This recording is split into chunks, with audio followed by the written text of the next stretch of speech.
Bata pa si Annabel nang maging asawa niya si Artemio, isang magaling na manunulat. Nang panahon na ito ay uso pa ang mga comics at pocket books. Mahilig magbasa ng mga romance novel si Annabel. Isa sa paborito niyang manunulat si Artemio, kaya niya nagustuhan ito.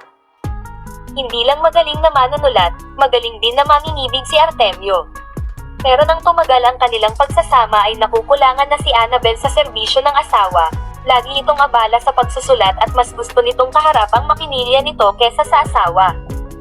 Bata pa siya at kailangan ng kanyang katawan ang kalinga ng isang lalaki. Ang lahat ng mga kabiguan ni Annabel sa asawa ay isinusulat niya sa kanyang diary, at ang kanyang mga ginagawa kapag wala itong panahon sa kanya. Ang lahat ng kanyang mga sekreto ay nakasulat dito. Isang gabi habang mahimbing silang natutulog na mag-asawa ay pinasok sila ng magnanakaw. Nilimas nito ang kanilang mga pera, alahas at ibang mahahalagang gamit. Kabilang sa tinangay ng kawatan na ito ang kanyang diary at mga larawan. Ang kawatan na ito ay si Daniel. Hinati-hati na nila ng mga kasama ang kanyang nakulimbat. Pero hindi naman sila interesado sa diary at mga larawan. Pero hindi ito itinapon ni Daniel. Si Annabel naman ay nag-alala, hindi bale na ang pera at mga alahas pero ang kanyang diary, nandoon ang kanyang mga sekreto.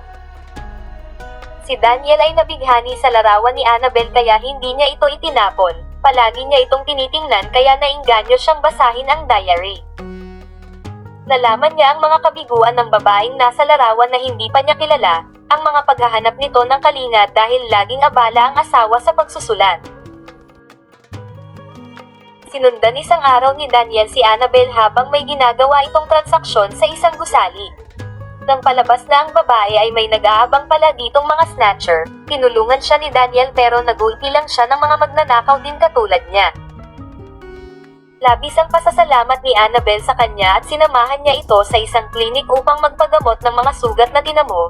Lingid sa kanyang kaalaman ito pala ang nagnakaw sa kanila at maaaring pakana lang ito ng lalaki upang mahulog siya sa bitan nito.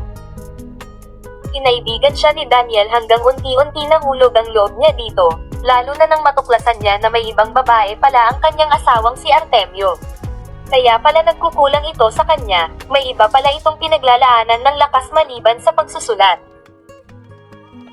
Napadalas ang pagkikita nila ni Daniel hanggang sa mahumaling na sila sa isa't isa, pero nakahalata na si Artemio sa kanyang ginagawa. Kaya hindi na siya nito pinapalabas ng bahay. Hindi na siya pinapapasok sa kanyang trabaho. Kahit tumanggap ng tawag sa telepono ay hindi na niya nagawa dahil binabantayan siya ng asawa. Pero hindi naman siya nito diretsahang kinompronta tungkol sa panlalalaki niya. Hindi na sila makapagtagpo ni Daniel kaya isang gabi, dahil sa labis na pananabik at pagkahumaling nito kay Annabel ay pinasok nitong muli ang bahay ng mag-asawa. Habang mahimbing silang natutulog ay wala silang kamalay-malay na napasok ulit sila ng magnanakaw, pero iba na ang pakay nito ngayon. Nagising agad si Annabel nang maramdaman nito si Daniel. Ayaw sana niya dahil katabi lang nila ang kanyang asawa pero dahil sabik na rin siya ay wala siyang nagawa kundi pumayag na lang sa kagustuhan nito. Habang mahimbing at masarap ang tulog ni Artemio ay nagpapasarap din ang kanyang mahal na asawa at ang magnanakaw.